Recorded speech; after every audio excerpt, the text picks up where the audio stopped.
Geneva, AP. The United Nations is hosting a high-level donors conference on Monday to drum up emergency funds for Afghanistan after last month's Taliban takeover of the country that stunned the world. UN Secretary-General Antonio Guterres was leading the World Body's call for more than $600 million for the rest of this year in a flash appeal for Afghans after their country's government was toppled by the Taliban and US and NATO forces exited the 20-year war in a chaotic departure. There are concerns that instability and upended humanitarian efforts, compounded by an ongoing drought, could further endanger lives and plunge Afghanistan toward famine. The conference will put to the test some Western governments and other big traditional UN donors who want to help everyday Afghans without handing a public relations victory or cash to the Taliban, who ousted the internationally backed government in a lightning sweep. The UN says recent developments have increased the vulnerability of Afghans who have already been facing decades of deprivation and violence. A severe drought is jeopardizing the upcoming harvest, and hunger has been rising.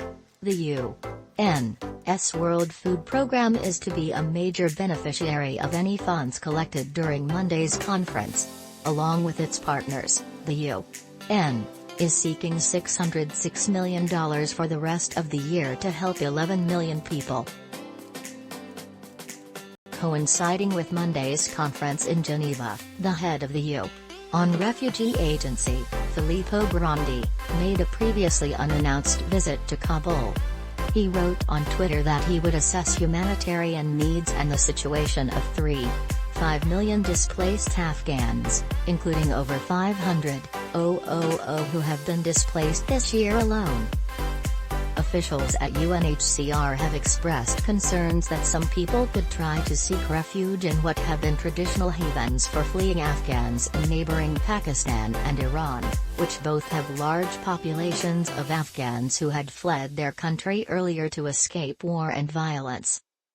Taliban police officials have beaten Afghan journalists, violently dispersed women's protests and formed an all-male government despite saying initially they would invite broader representation. The world has been watching closely to see how Afghanistan under a Taliban government might be different from the first time the Islamic militants were in power, in the late 1990s.